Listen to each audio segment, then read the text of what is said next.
నా పేరు డాక్టర్ రామ్ గోపాల్. నేను మగవాళ్ళ ప్రాబ్లమ్స్ డీల్ చేస్తాను. హైదరాబాద్లో దిల్సుఖ్ నగర్లో మెట్రో పిల్లర్ నెంబర్ 1552 మీ సేవా రోడ్, మంజుసుధా హాస్పిటల్ ప్రతిరోజు చూస్తాను. ఆదివారం కూడా అవైలబుల్ ఉంటాను. మిత్రులు అడుగుతున్నారు, 80 ఏళ్ళ ముసలాడు కూడా 20 ఏళ్ళ యువకుడిలాగా ఎలా ఉండగలడు అని. ఉండాలి అనుకుంటే ఉండగలరు. Ageing is inevitable. మనం ఏజ్ని ఆపలేము. కానీ ఫీలింగ్ ఓల్డ్ ఈజ్ చాయిస్. నాకు ముసలితనం వచ్చేసింది అనుకుంటే 20 ఏళ్ళ వాడు కూడా ముసలివాడు లాగానే ఫీల్ అవుతాడు.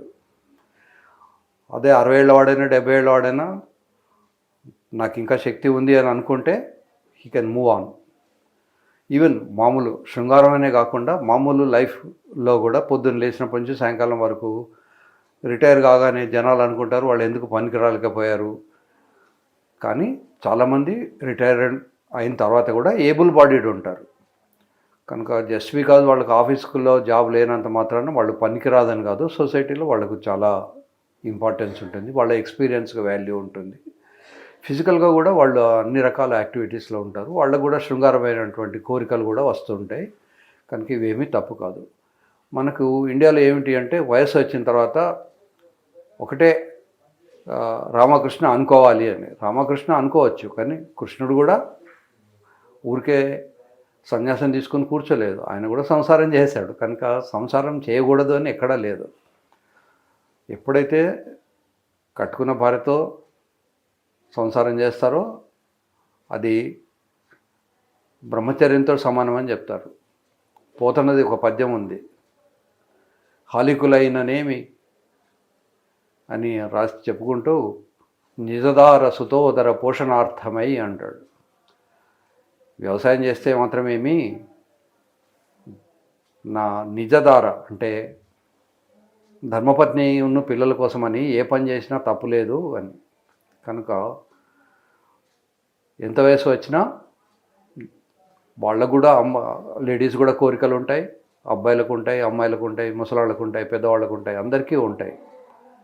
కనుక కోరికలను సప్రెస్ చేసిన కొద్దీ అది ఎక్కువైతే ఉంటుంది. దాన్ని సప్రెస్ చేయకుండా దానికి ఒక ఛానల్, దానికి ఒక ఎనర్జీ అవుట్లెట్ క్రియేట్ చేసి పెడితే మిగతా టైం మనం క్రియేటివ్గా వాడుకోవచ్చు. ఫర్ ఎగ్జాంపుల్ శృంగారం చేయకూడదు అంటే 24 గంటలు శృంగారం గురించి ఆలోచన వస్తుంది. బాబు శృంగారం చేయు, వారానికి ఒకసారో 2 సార్లు చేయు అంటే మిగతా రోజులన్నా ఆయన ఫ్రీగా ఉంటాడు. ఓకే, నేను ఎవ్రీ సాటర్డే చేస్తాను, కనుక మిగతా రోజులు I have to do my job, my work అని అనుకుంటాడు. కనుక that's how one has to live. ఇకపోతే శరీరం ఎప్పుడు కూడా ఎవరైతే శరీరాన్ని కొంత శ్రమ పెడతారో వాళ్ళు మాత్రమే హ్యాపీగా ఉండగలరు. వాళ్ళ చుట్టూ ఉన్న వాళ్ళని కూడా హ్యాపీగా ఉంచగలరు. చిన్న చిన్న పనుల కోసమని మనం మిగతా వాళ్ళ హెల్ప్ తీసుకోవడం మానేయాలి.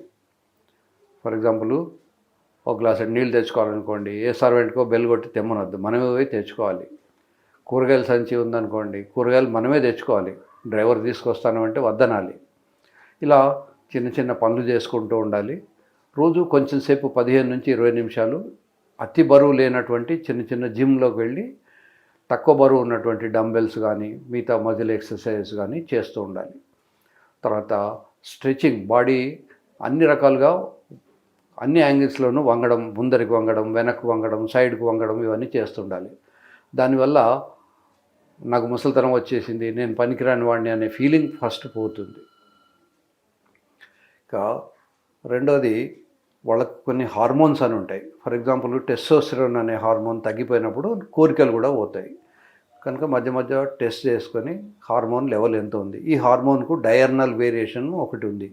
అంటే రాత్రి 2 గంటల నుంచి తెల్లవారు 7 గంటల లోపల అది మ్యాక్సిమంగా ఉంటుంది. కనుక ఆ టైంలో బ్లడ్ ఇచ్చేయాలి. పొద్దున్నే టిఫిన్ చేసి 11-11:30కి వెళ్ళి అప్పుడు బ్లడ్ ఇస్తే రిపోర్టు రాంగ్గా వచ్చే అవకాశం ఉంటుంది. లేదా నేను తినలేదు కనుక 10 గంటలకు ఇస్తాను అనుకోవడం కూడా పొరపాటు. తిండి ఒకటే కాకుండా ఎర్లీ మార్నింగ్ టైం కూడా ఇంపార్టెంట్. ఆ టైంలో ఇస్తే హార్మోన్స్ మనకు మంచి రిజల్ట్స్ వస్తాయి. సో ఈ హార్మోన్ టెస్టోస్టెరాన్ అనే హార్మోన్ కనుక తగ్గిపోయి ఉంటే, ముఖ్యంగా ఫ్రీ టెస్టోస్టెరాన్ కనుక తగ్గిపోయి ఉంటే టెస్టోస్టెరాన్ సప్లిమెంట్ ఇవ్వచ్చు.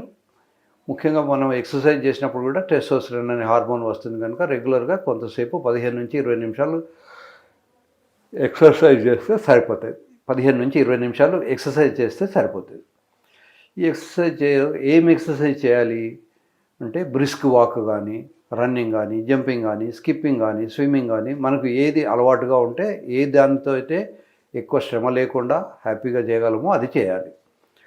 ఇప్పుడు నేను రన్నింగ్ అని చెప్తే ఒక 130 కిలోల వ్యక్తి ఎన్నడూ వాకింగ్ కూడా చేయని వాడు రన్నింగ్ చేస్తే ఆయాసపడతాడు. అలా కాకుండా మన శరీరానికి, మన బాడీకి ఏది అలవాటుగా ఉంటే, ఏది కంఫర్టబులో అది మనమే నిర్ణయించుకొని దాన్ని చేసుకోవాలి.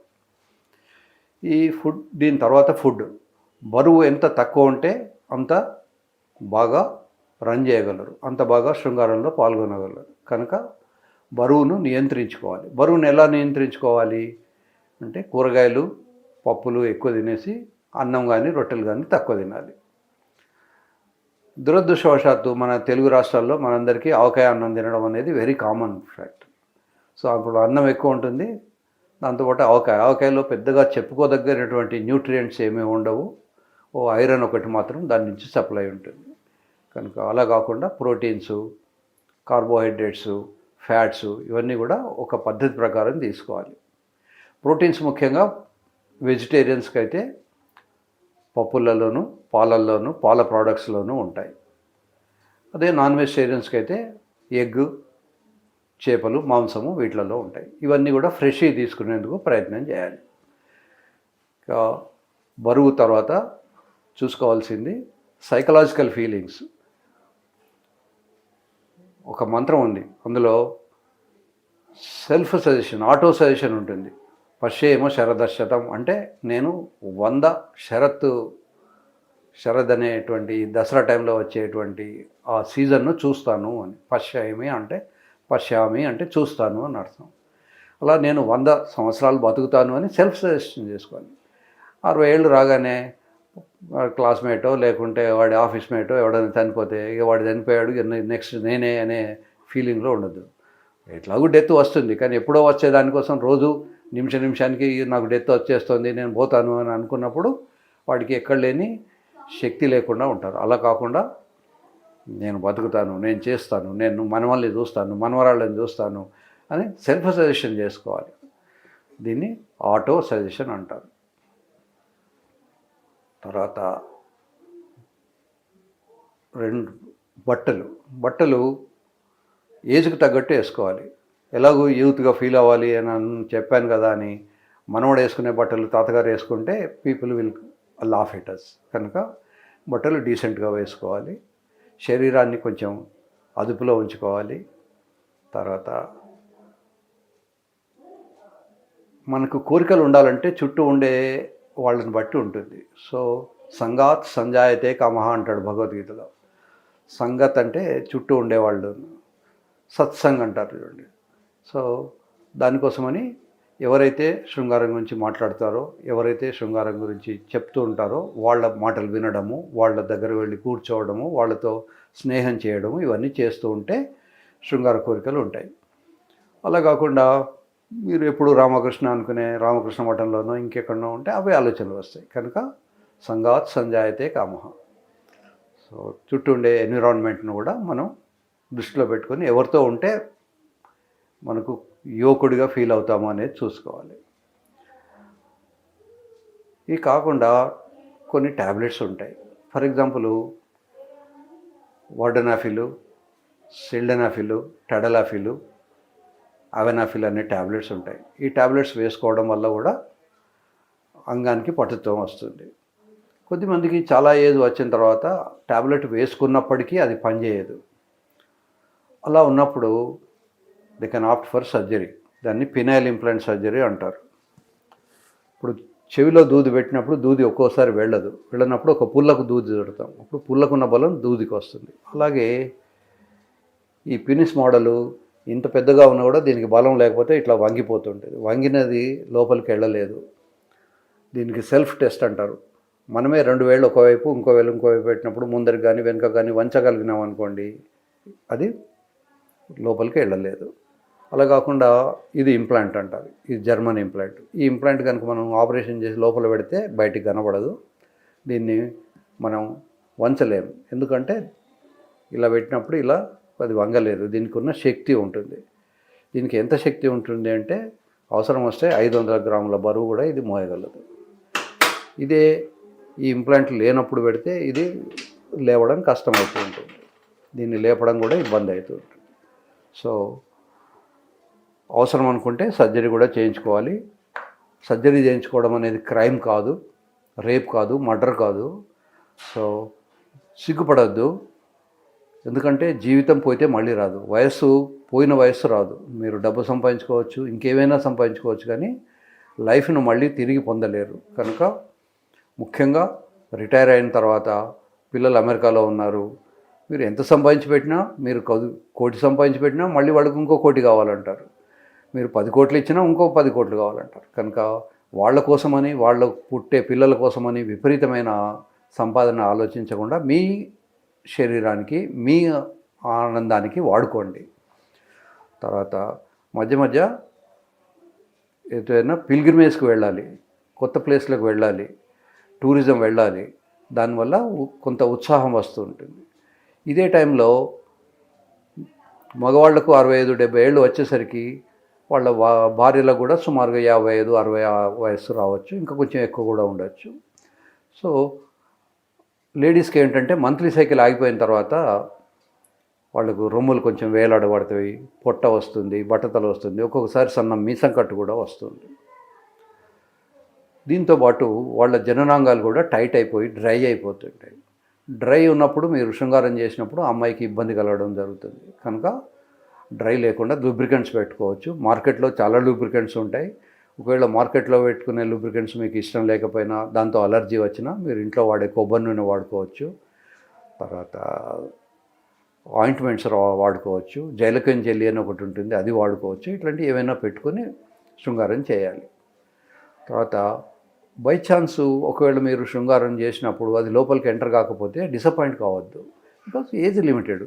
మీరు హక్ చేసుకున్న శృంగారమే, కిస్ చేసిన శృంగారమే, ఈవెన్ మీ భార్యతో మీరు ఓ డర్టీ జోక్ వేసినా అది శృంగారమే. కనుక శృంగారం అంటే కేవలం పెట్రోల్ బంక్ బిజినెస్ అనే కాన్సెప్ట్ నుంచి బయటకు రావాలి. ముఖ్యంగా పెద్దవాళ్ళు ఎంత చేయగలిగితే అంత.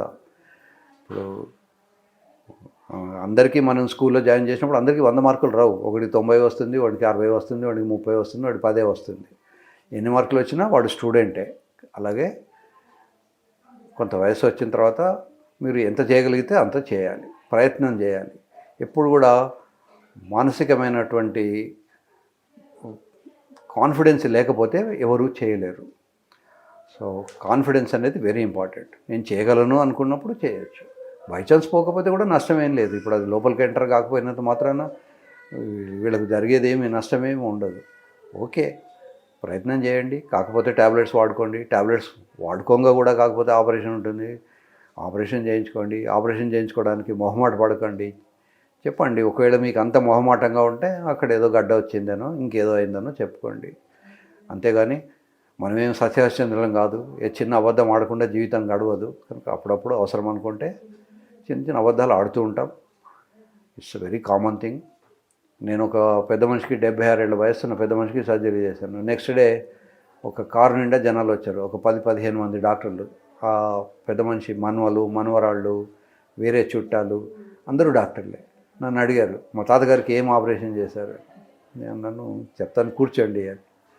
తర్వాత మా తాతగారు చాలా రిచ్ మ్యాను, ఆయన ఇంత చిన్న హాస్పిటల్కి రారు, ఆయన అపోలోకి తక్కువ రారు, మీ హాస్పిటల్కి ఎందుకు వచ్చాడు చెప్పాను. ఆయన నాకు ఫ్రెండ్ అయ్యా, మార్నింగ్ వాకింగ్లో కలుస్తాడు, అందుకని నా దగ్గరికి వచ్చాడు. మరి ఏం ఆపరేషన్ చేశారు అంటే, గడ్డ అయిందిలే, గడ్డకు తీసి. గడ్డ అయితే ఇలా చేయరు కదా, ఇంకో రకంగా చేస్తారు కదా అన్న.